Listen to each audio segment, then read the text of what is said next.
శ్రీరామనవమి పండుగ రోజు ఆ దానాలన్నీ చేయండి కానీ ఆ తప్పులు చేయొద్దని చెప్తున్నారు. అసలు ఎవరు చెప్తున్నారు ఏందది? ఖచ్చితంగా శ్రీరామనవమి అంటే హిందువులందరికీ కూడా ఒక పవిత్రమైన పండుగ.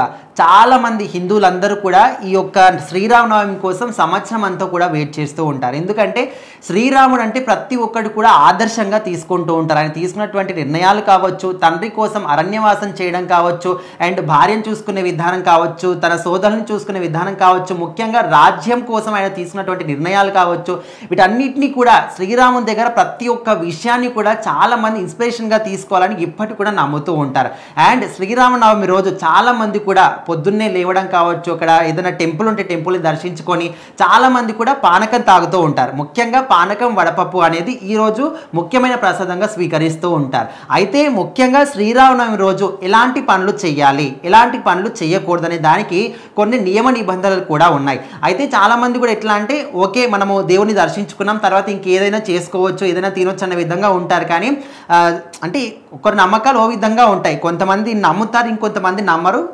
నమ్మే వాళ్ళకి అది నమ్మకంగా ఉంటుంది, నమ్మని వాళ్ళకి మనం ఎవరికి కూడా ఏమీ చేయలేం. అయితే ముఖ్యంగా శ్రీరామనవమి రోజు ఎలాంటి పనులు చేయాలి, ఎలాంటి దాన ధర్మాలు చేయాలి, ముఖ్యంగా ఓన్లీ శ్రీరామనవమి అని కాకుండా అది ఏ మతమైనా, ఏ కులమైనా, ఏ పండుగ అయినా కూడా ఏదైనా ఒక పండుగ వచ్చిందంటే ఖచ్చితంగా ఎంతో కొంత మనకున్న దాంట్లో దానం చేయాలి.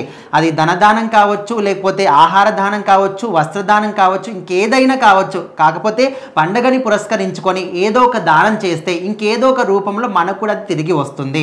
మనకు అవసరం ఉన్నప్పుడు మనకు కూడా ఏదో ఒక దానం ఎవరో ఒకరు మనకి హెల్ప్ చేస్తారని చాలా మంది కూడా నమ్ముతూ ఉంటారు. అది ఏ మతమైనా కావచ్చు, ఏ పండుగైనా కావచ్చు, ఏదో ఒక రూపంలో మనకున్న దాంట్లో ఒక 1 రూపీ ఉంటే ఇంకొక 50 పైసా వేరే వాళ్ళకు దానం చేస్తే ఇంకా మనకి ఏదైనా ఎమర్జెన్సీ అవసరం ఉన్నప్పుడు దేవుడు ఏదో ఒక రూపంలో మనకు కూడా హెల్ప్ చేసే విధంగా చేస్తాడని చాలా మంది కూడా నమ్ముతూ ఉంటారు. సో అందులో ఇక్కడ ఈరోజు కూడా చాలా మంది ఆహార దానం చేస్తూ ఉంటారు. ముఖ్యంగా ఎండాకాలం కాబట్టి చిన్న నీళ్ళ సహాయం చేసినా కూడా అది ఏదో ఒక రూపంలో మనకు వస్తుందని, ముఖ్యంగా చాలా చోట్ల చాలా టెంపుల్స్ దగ్గర జాతరలు జరుగుతూ ఉంటాయి, స్వామివారి కళ్యాణం జరుగుతూ ఉంటుంది. కాబట్టి అక్కడ చలివేంద్రాలు ఏర్పాటు చేసి నీళ్ళ దానం కానీ, లేకపోతే మజ్జిగ దానం కానీ, అన్నదానం కానీ ఏదో ఒకటి చేయాలనే విధంగా కొంతమంది ఫీల్ అవుతూ ఉంటారు, అలాంటి చేస్తూనే ఉంటారు. అండ్ ఈరోజు ముఖ్యంగా మనము ఒకరి మీద కోప్పడి వాళ్ళకి ఏదో ఒక అన్యాయం చేయాలని ఈ విధంగా చేస్తూ ఉంటే మాత్రం అది ఖచ్చితంగా కరెక్ట్ కాదని చాలామంది ఇప్పటికీ విశ్వసిస్తూ ఉంటారు.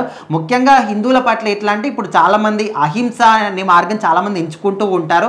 ముఖ్యంగా ఈరోజు కూడా ఎవరికి ఏదైనా తిట్టడం కానీ, వాళ్ళ మీద కోపడడం కానీ, వాళ్ళను హింసించడం కానీ, లేకపోతే మాంసాహారాలు తినడం కానీ అంతా కూడా ఒక రోజు ఆపేస్తారు. అంటే ఇది నిజంగా నియమ లేకపోతే అక్కడ ఏదైనా గ్రంథంలో ఉందంటే ఖచ్చితంగా ఇదంతా కూడా మనము 100% క్లారిటీగా చెప్పలేము. కాకపోతే డైలీ కూడా ఏదో ఒక రూపంలో మనము జంతువులను హింసించి వాటి మాంసాహారాలు తినడానికి ఇదంతా కూడా చేస్తూ ఉంటాం. కాబట్టి ఇలాంటి ప్రత్యేకమైన రోజైనా కనీసం వాటికి దూరంగా ఉండి ఇలాంటి హింసలు చేయకపోతే మనకు కూడా కొంచెం బాగుంటుంది కానీ చాలామంది నమ్ముతారు. కాబట్టి పండుగల రోజు పూజ సమయాల్లో ఆహారం అనేది ముఖ్యంగా ఇలాంటి మాంసాహారాలు తీసుకోరు. సో ఇలాంటి తప్పులు అయితే చేయకూడదు. ఖచ్చితంగా వీలైనంత ఎక్కువగా మీరు ఎలాంటి దానం చేయాలనుకుంటే అలాంటి దానాలు చేయడం చాలామంది అనుకుంటూ ఉంటారు. చూద్దాం మరి రేపు చాలామంది కూడా స్వామివారి దర్శించుకొని వారి కృపా కటాక్షాలకు పాత్రలు కావాలని కూడా కోరుకుందాం.